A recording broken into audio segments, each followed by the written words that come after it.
Hello, my name is Michael Saram.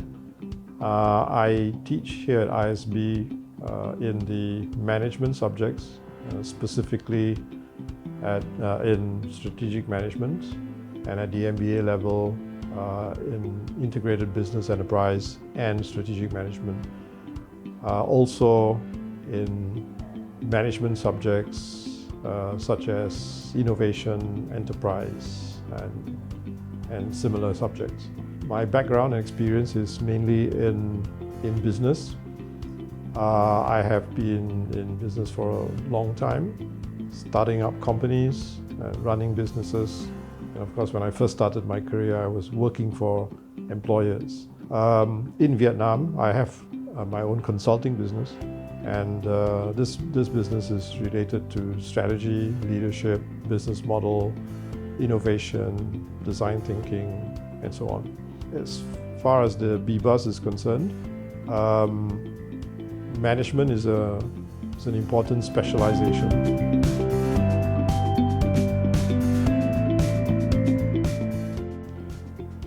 Every business needs management talent. And in Vietnam, what I've noticed from my work here has been that there's a kind of a shift now towards more technical ability in management. Many years ago, some businesses such as Vina Milk and traditional businesses like Chuyên, the founders relied on their own observations and skills to be able to grow and run the businesses successfully. But today, business is more complicated. The environment has changed, we become more globalized, and as we are aware from the recent COVID-19 pandemic, and the environment changes rapidly. This affects even successful businesses, and we have to be able to use new skills and new tools to improve the chances of the business to be successful. As you are aware, in most industries around the world, there are disruptive technologies and disruptive businesses, disruptive business models. This continuous change to find new market spaces, and the old ways and traditional ways of doing business will have to be reviewed all the time.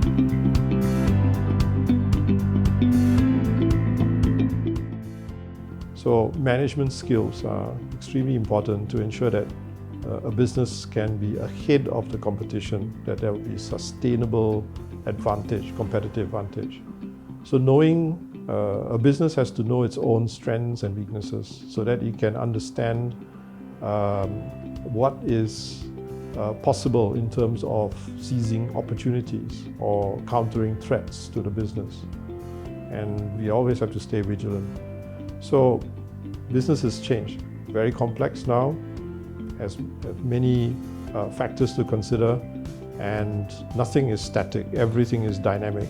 Okay, so the business has to constantly learn and improve and innovate itself all the time.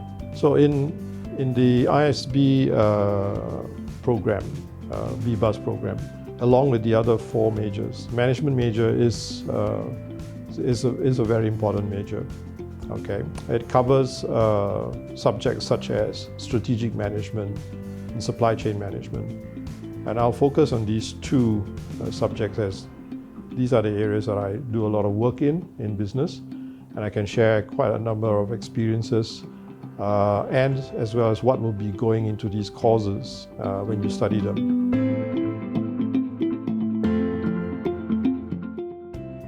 As you can imagine, when we talk about strategy, we'll be looking at analytical ability. So you have to analyze the market, analyze the environment beyond just the market, and more importantly, analyze the competition and understand competition that is not just direct but indirect, and even try to forecast what might be or what could be a competition in the future that's not there now.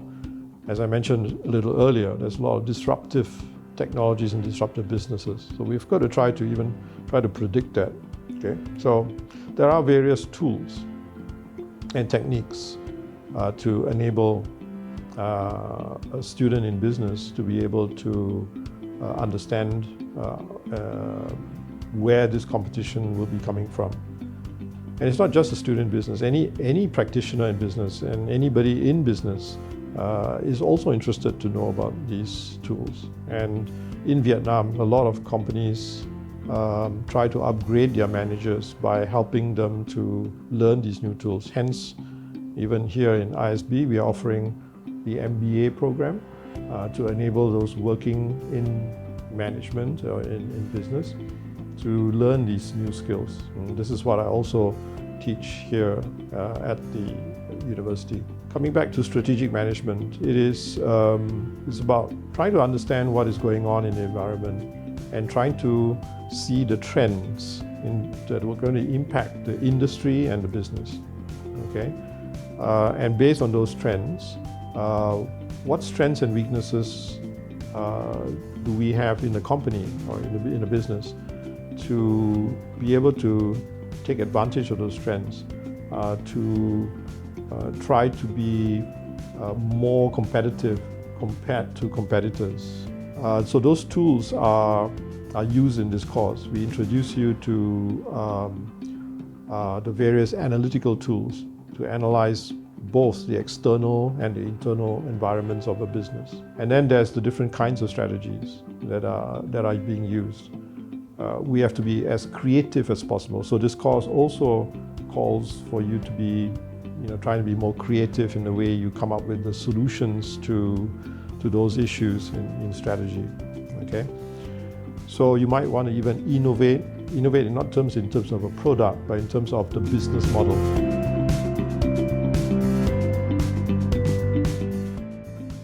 Which is another area of interest, the business model innovation.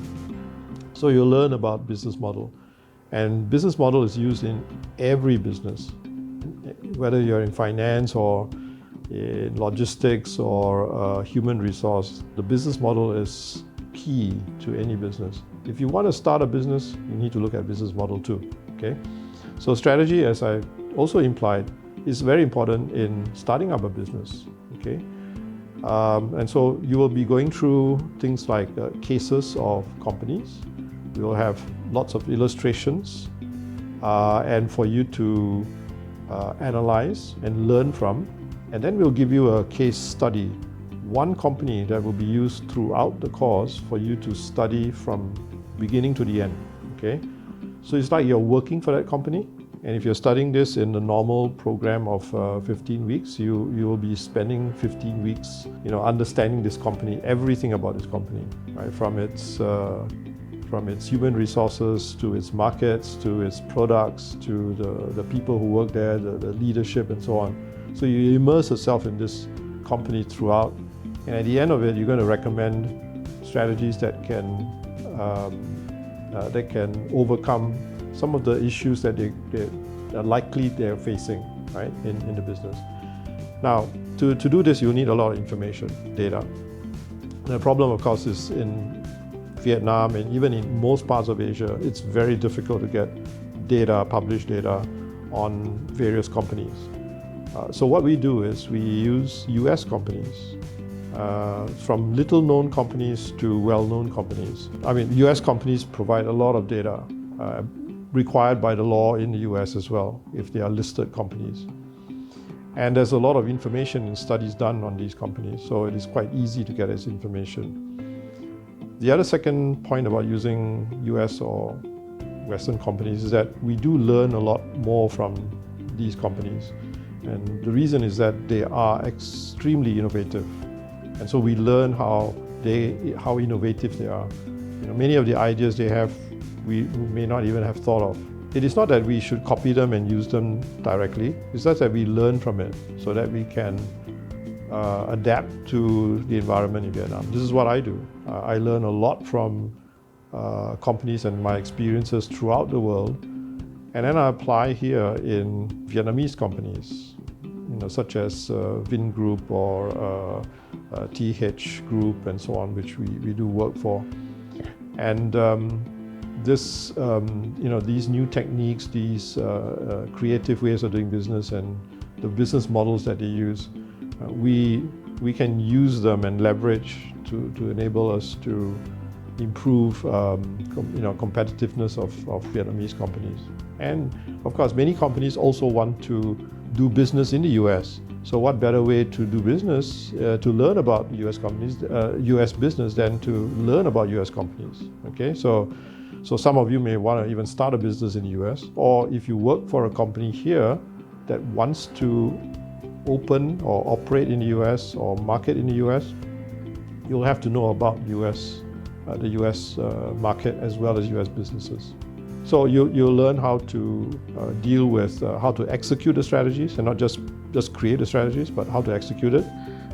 From the standpoint of practical, you would have to apply most of what you've learned throughout your program, such as human resource, marketing, right, operations, right, decision making, about leadership and management and so on. What you've learned in your foundation years, you're going to apply here at the execution level, okay? So it's great to come up with strategy, but then how do you execute it? Most strategies actually fail not because of poor strategy, but poor execution. That's what I found in most parts of the world, and Vietnam is the same, okay? It's about poor execution. In other words, sometimes the leadership does not match the strategy, or the kind of skills that you have in a company, human resource skills, don't match, okay? And this is a weakness, and you've got to try to figure out how to solve that. So hiring the right kinds of talent, finding the right kinds of talent, right? Training or mentoring or coaching and so on. These are the things that you will have to recommend in this course. Going on to the next very important area in management, it's called supply chain management. I'm sure you know about Amazon and Nestle, big companies around the world. The reason they are very successful is not because of the technology. It's more to do with the way they manage the supply chain. Apple is also the same. In fact, Apple has been very successful mainly because of its supply chain management. And they've applied that throughout the history of their company.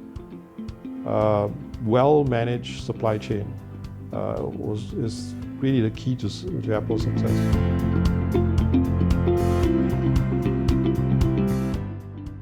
Similarly, Nestle.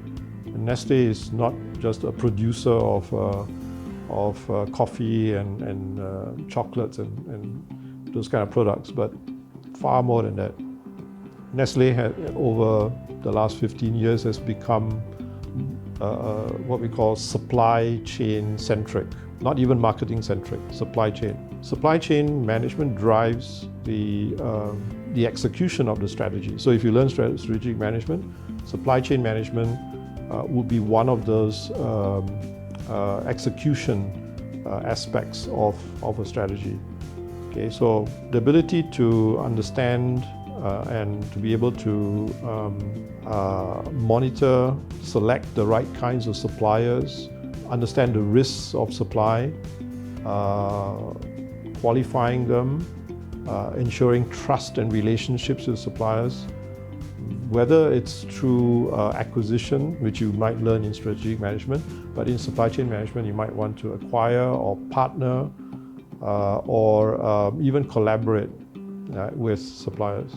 So for example, with Apple, a lot of their expertise is actually transferred to their suppliers, so that their suppliers are in a unique position to supply to the specific requirements of Apple, and no other suppliers can do that. So Apple picks selects very special companies, such as Foxconn, which is their biggest supplier, and they've been as a partner with Foxconn for many, many years. Why? Because a lot of their know-how is there. They know many people within Foxconn. Foxconn knows many of the Apple executives. Okay, so there's this synergy between the two. Synergy means 1 + 1 = 3, not 2. So supply chain management is also about the ability to to understand the supply chain, to understand the supply chain members, and to work with them collaboratively. This is one of the things you will learn in supply chain management, how to work collaboratively with suppliers. Okay, it's not just about outsourcing. In the modern world today, enormous competition between companies. This becomes one of the cutting edge, or what we call competitive advantages of a company. The relationship between the company and its suppliers that other companies, other competitors cannot have. Right? This gives the competitive advantage. Okay, so supply chain management is one of those resources that enables strategies to be implemented successfully. So you will learn in supply chain management about how to measure performance within the supply chain. For example, McDonald's. You might think McDonald's is just a restaurant. No, it's actually a supply chain company. Within Vietnam, it has huge control over its suppliers. Okay, the stores have to buy from the suppliers. The suppliers are well controlled. There's a number of metrics that measure the performance of these suppliers and the retail outlets. Something like 120 metrics that are used. So you'll learn about these metrics. You'll learn about how to manage these metrics and how to read them, okay? And then how to apply them so that the supply chain becomes efficient, okay? You'll also learn about how to understand the risks within the supply chain. What is your plan B? Right, and how to launch those plans. Okay, so it's quite an exciting area. I myself have worked personally in supply chain, particularly in agriculture, where I worked in the north, where we looked at the suppliers of vegetables and fruits to the markets and how to maximize the returns to the farmers. So supply chain can be also a very sustainable cause for you. For me, in supply chain, I actually try to help the farmers become more, to get better prices by supplying directly to the retailers, so they avoid middlemen. Therefore, the farmers can actually get a better life. So if you're thinking about that, I think it's a good career option for you. From what I've just told you about the two causes, you can see that there are many career opportunities here. Whether you want to go into something very noble, such as in sustainability, right? Or whether you want to go into something like entrepreneurship to start our own business, or work for a large company, such as a foreign multinational. All of them require this strategic management and supply chain management skills, right? You may not be able to apply them right away when you join these companies, but you certainly will be required to support the senior managers who are in strategy.